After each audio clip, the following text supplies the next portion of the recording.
Yo, what is going on, everyone? This is ZacBandicoot here. And Papa Ed. So, ZacBandicoot, Team Godzilla. Team Kong.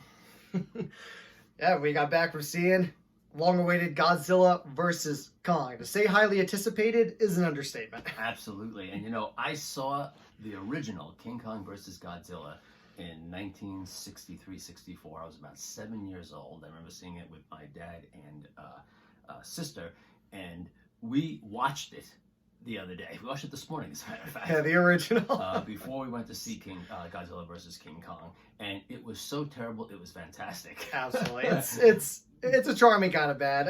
Definitely check it out. It's still a classic. It's a great companion piece. We were just talking about how we wish there was a theater that would show both the original and the new one. Would have been a fun event. Back to back would have been an absolute fun event. But I will tell you, the excitement and the joy that I had as a child watching the original, I had today watching Godzilla versus King Kong. It was just fantastic, I thought. Absolutely. Story-wise, I mean, although not bad, I'd say, but it won't be winning any awards, but it gives you plenty of what you came here for, which is Godzilla fighting King Kong. Right, and if you came for a good sci-fi fantasy, this delivers on all levels. This young lady, Millie Bobby Brown from Stranger Things, who plays Eleven on Stranger Things, plays a character, I think her name is Madison Russell here, and she is just wonderful. She is so good, and she's part of a very important subplot, because in this movie, there are two human plots, two human-based plots taking place at the same time. These monsters are heading towards confrontation. Basically, like one's pretty much with King Kong, and the other ones are kind of for Godzilla. Absolutely. If you could say it, put it that way. Absolutely. And it is so good. And King Kong came out in 1933, the original King Kong, which was black and white stop motion photography. And there's been a lot of remakes along the way. But this one is top of the list, delivers great entertainment. It really is the kind of movie you can just sit back and enjoy. And it doesn't overdo it on the action, because sometimes these action, fantasy, sci-fi films, there's so much action that it's you just overdose on it. It's just too much stimulation. This one, I think, was the perfect blend of action and storyline. I thought there was a perfect balance. Now, I'll briefly mention the other Godzilla movies that started this, say, MonsterVerse, that all tied in with each other. It started with that first Godzilla movie, that one with Bryan Cranston in it, came out a few years ago. Yeah. And that started it off, and with that, there was way too much, emphasis on the human characters, stuff like that, their problems, their everything. Godzilla appeared for what, like 17 minutes or so through the entire movie? Yeah. I mean, when he was on, it was cool, like fighting the monsters, but there's hardly any Godzilla. And then I'd say 1-2 years later, Skull Island came out, which introduced King Kong. And then I remember the post-credit scene after that, they hinted at King of Monsters. Like, they showed, drawings of all the monsters, King Ghidorah, Mothra, all that.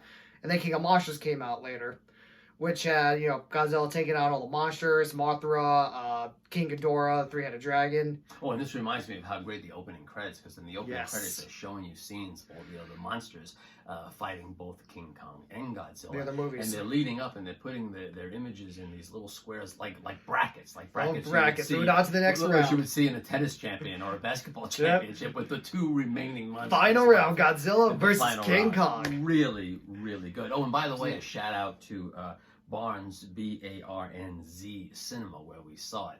If you're from the local area in New Hampshire, anywhere near Barrington, they do have a couple of other locations.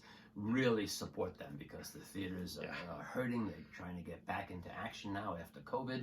This is a great theater. The seating is terrific. These great recliner seats. The screens are beautiful, and the staff there friendly as can be, and great popcorn. So it's nice. It's nice to be back at the theaters now. Both me and him have an HBO Max account, but we chose to go to a theater, even though we could have just sat at home and watched it. Absolutely. And the scenes when they're fighting in the city in Hong Kong are amazing. What the effects is if these things were real, this is how it would look. It is flawless in the special Absolutely. effects. See, in the other movies, they had mostly fights like at nighttime, and then barely on screen. because I guess to hide the imperfections from the CGI at the time.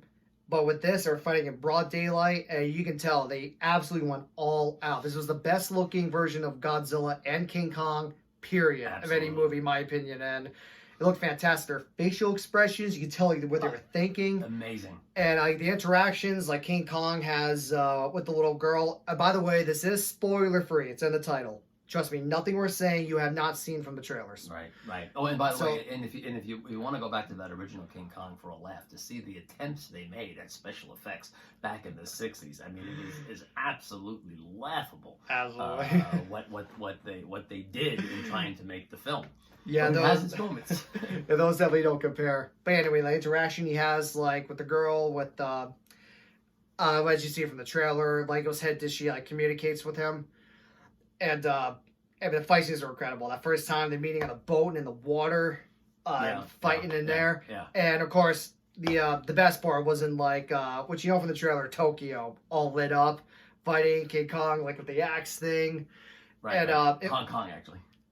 Oh my God, it's Hong Kong. I'm so sorry. Well, because you're thinking about the original we just saw this morning, which took place. The fight took place in and Tokyo. classic Godzilla was usually Tokyo. Yeah. So, yeah, but sorry for the mistake. This one happened to be Hong Kong, and it has. I mean, it has a basic. I guess you could say sort of cardboard cutout villain. But still, for what it is. At one point, he even takes a sip of his drink. I'm the villain. Yeah, that's right. But of course, it's a villain who thinks he's doing good. He thinks he's doing good for the world, and there is I guess it's a little bit of a surprise of a third sort of monster character. We won't give away everything. We won't give away, but there's a certain third monster character, a certain other Godzilla type monster you might recognize. We'll put it that way. We won't give anything else away. Now, odds are those watching this have more than likely already seen the movie. And also, if you haven't, it was leaked with the toys coming out and everything. So it's no surprise. Like, I had it spoiled for me. We both had it spoiled.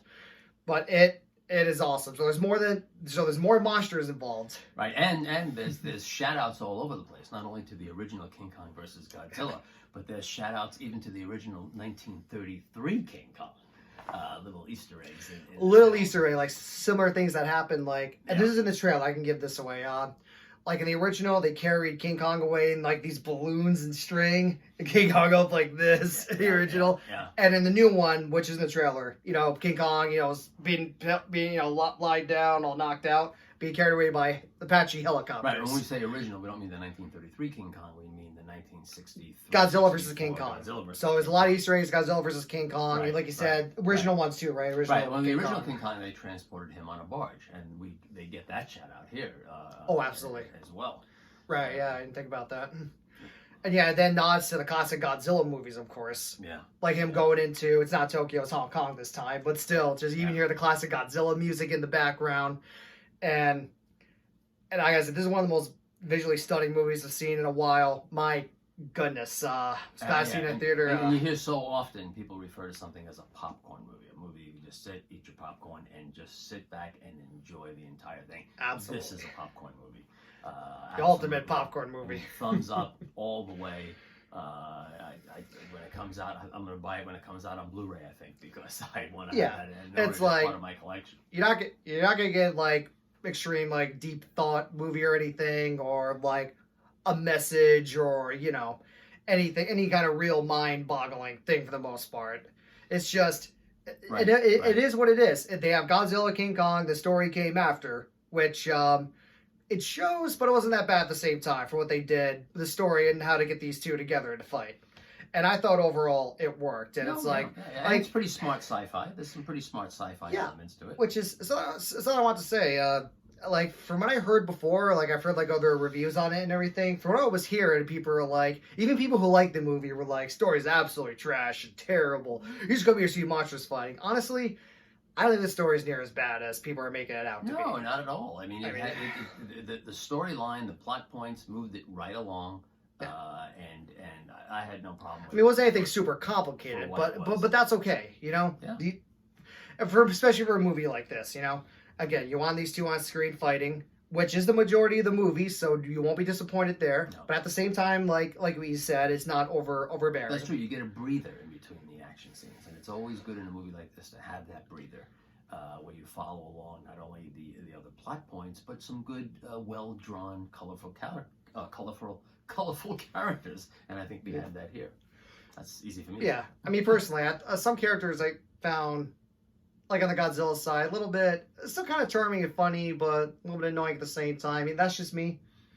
This is my opinion, my gripe there. Right, I didn't have much of a gripe with that. Although there was a lot of casual death. I mean, where they sink ships and then blow up planes. I mean, that was buildings being knocked down, as you can see in the trailer. I don't want to imagine what the body count is. You know, to actually physically see it as a PG-13 movie, but that is true.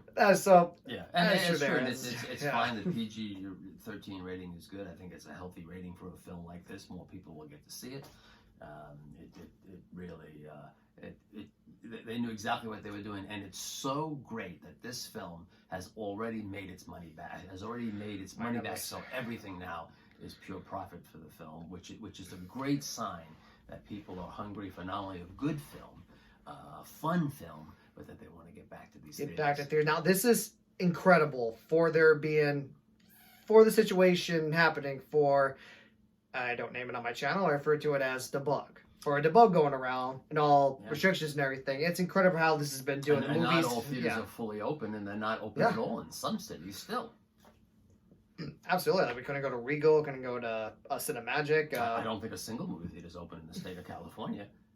Yeah. Imagine what the box office would be if that entire state had theaters open. So can you imagine if things were normal right now and this movie came out? It would have done absolutely insane. But still, it's done so well in theaters. It's crazy. Like, even if you don't have HBO Max, it'd be cheaper for, especially if you have a family or something, to get HBO Max for a month and then cancel just to watch that. So for me, my final thought is, if you've liked anything about any King Kong or Godzilla or King Kong and Godzilla film from 1933 up until The King of the Monsters, you must see this. Yes, and then there's that one scene I'm going to spoil where Godzilla has King Kong pinned down. He's about to do the final blow, and then King Kong goes, "Must save Martha. Why did you say that name?" Yeah, that was funny because I didn't find Batman versus Superman. I'm kidding, of course. Yeah. We just had to make that joke for one last thing. If you would like to see ZacBandicoot himself at 18 months old, where I captured him on video watching the original King Kong as he fell off the Empire State Building, and his reaction, again, this is this guy at 18 months old. I have it on my channel, Edward Bungert, Bungert, Edward Bungert, YouTube channel, and you'll see. Look it up. I don't know what the heading is, maybe child reaction to King Kong, but you'll see it on the channel. It's him, 18 months old, watching King Kong on TV. Yeah, so my final verdict, I mean, seriously, what a step up from back then or the 1960s one, where it's two guys in suits wrestling around going, to the fight choreography between CGI monsters. I don't know how it could be so good. They found a way. I can't go into that Superman punch. Godzilla swinging his tail, tackling him. This thing had fight choreography between these CGI creatures, as good as you would see in the Raid Redemption or something like that. I mean, really, really good stuff. Yeah, like John Wick or something. That's right. Yeah, so anyway, my final verdict, a few very minor gripes we went over, which is so minuscule. But overall, I'm going to give this a very, very strong 9 out of 10. Absolutely, I'm with you. This is Papa Ed. This was ZacBandicoot. Definitely look at my other reviews. We've also done Joker, Detective Pikachu. I've done a Mortal Kombat movie, and then we've done Bill and Ted. So I'll be having more reviews in the future. I'll be having a review up of the new Mortal Kombat movie coming out by the end of this month, and I should have that uploaded by that weekend, either that Saturday or Sunday after that Friday the 26th it comes out. So definitely be on the lookout for that. I'm not sure what I'm doing next week or streaming. I'm looking to do Oddworld Soulstorm, so be on the lookout for that. But anyway, like you said, it's Papa Ed. This is ZacBandicoot, and, well, till next time, let me know what you thought of Godzilla versus King Kong. Are you Team Kong or are you Team Zilla? The ZacBandicoot. Whoa! Have a good one.